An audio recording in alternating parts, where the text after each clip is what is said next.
এই মুহূর্তে আমরা আছি কুশপাতা মায়ের শীতলা মন্দিরের সামনে। আমরা একদম পরিচয় করে দেব। স্যার, আপনার নামটা যদি বলেন। আমার নাম সন্তোষ কুমার পান্ডা। আমি এই মন্দিরের পুরোহিত। আমি অংশীদার একজন। আমাদের অনেক অংশীদার আছে। সেই অংশীদারের এক মেজ অংশীদার এখন আমি।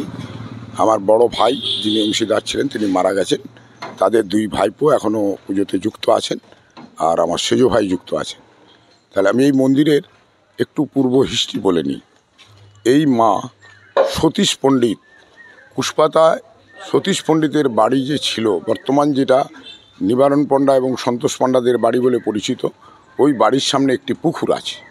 সেই পুকুরে সতীশ পণ্ডিত 3 দিন নিরুদ্দেশ ছিলেন। তাকে খুঁজে পায়নি। সেই অবস্থায় তিনি 3 দিন বাদে মায়ের মূর্তিকে নিয়ে, 3টি মূর্তি নিয়ে যখন উঠছেন, তখন ওখানে তার সমাধিস্থ হয়। সেই অবস্থায় মুখে মুখে খবর চলে যায় বিভিন্ন দেশ বিদেশে। সেখানকার মানুষ সমস্ত এসে এখানে পৌঁছায় এবং পৌঁছাবার পর এই 1751 সালে এই মা ওঠেন এবং কিছুদিন মাটির বাড়িতে থাকার পর গোটা ঘাটাল মেদিনীপুরের সমস্ত মানুষ এসে এখানে মন্দিরটি স্থাপন করে যান। সেই মন্দির আপনার 1751 শতাব্দ থেকে আজ পর্যন্ত একই রকম ছিল। বর্তমানে মন্দিরটি খুব খারাপ অবস্থায় চলে যাওয়ায় মায়ের স্বপ্নাদেশ হয় এবং সেই স্বপ্নাদেশে মায়ের তেরাত্রি করা হয়। তেরাত্রিতে মায়ের আদেশ হয় মন্দিরটি তৈরি করার জন্য এবং মা তার জায়গাতেই থাকবেন। সেই জন্য আমরা ভোগ চালাতে তিনার থাকার ব্যবস্থা করেছি, অন্যত্র তিনি যাবেন না। তাই সেই মন্দির ধ্বংসাবশেষ মন্দির আমরা নতুন করে নির্মাণ করছি। খুব সুন্দর হবে। সমস্ত মানুষের, ঘাটালবাসীর সহযোগিতা আছে এবং ঘাটাল ব্যতীত বাইরের লোকেরও সহযোগিতা আছে।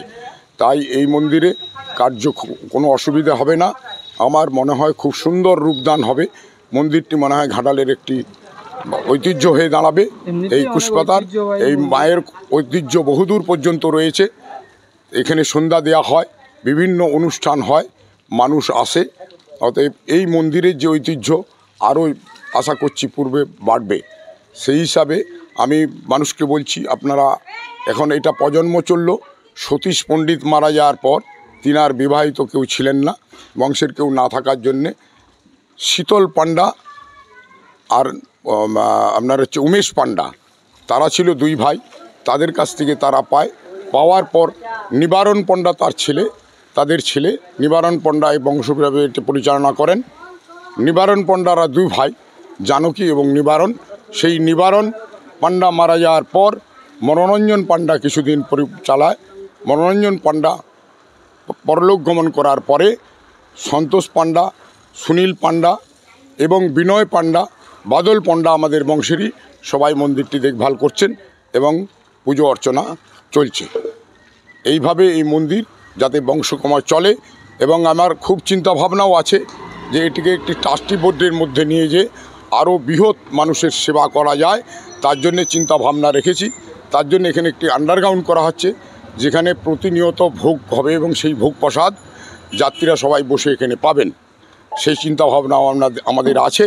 তাই সমস্ত মানুষকে আবেদন করব, আপনারা সবাই সহযোগিতা করে আসুন, দেখুন, সবাই মিলে এটাকে গড়ে তুলুন যাতে আরও সুন্দর রূপদান করে। আনুমানিক কি আন্দাজ করা যেতে পারে কবে এই মন্দিরের কাজ সম্পূর্ণ হতে পারে? মোটামুটি ধরুন, মন্দিরের যা পরিকল্পনা আছে আমরা তাড়াতাড়ি করছি যে 1 থেকে 1.5 বছরের মধ্যে শেষ করে দেওয়ার জন্যে। তবে মনে হয় হবে না, কারণ আরও অনেক প্রোগ্রাম আছে। এর 5টা চূড়া হবে, বিভিন্ন মডেল হবে। সেই হিসাবে হয়তো আরও কিছুদিন বেশি লেগে যেতে পারে। তাই আমরা তো অ্যাকুরেট ডেটটা বলতে পারবো না, কারণ সবটাই হচ্ছে মানুষের সহযোগিতায় এবং মিস্ত্রি টিস্ত্রি সমস্ত আছে, তাদের সহযোগিতা, সব মিলিয়ে একটা টাইম লাগবেই। এমনিতে আমরা দেখতে পাচ্ছি এখানে কাজ শুরু হয়ে গেছে। এটা কবে কাজটা শুরু হয়েছে? 3রা ফাল্গুন। আমাদের এই 3রা ফাল্গুন এই বাংলার সালটা 1432 সাল। তো এই 3রা ফাল্গুন এই থেকে কাজ আরম্ভ হয়েছে। আসলে কাজ চলছে, কাজ কোনো বন্ধ নেই, কন্টিনিউ কাজ চলছে। অসংখ্য ধন্যবাদ।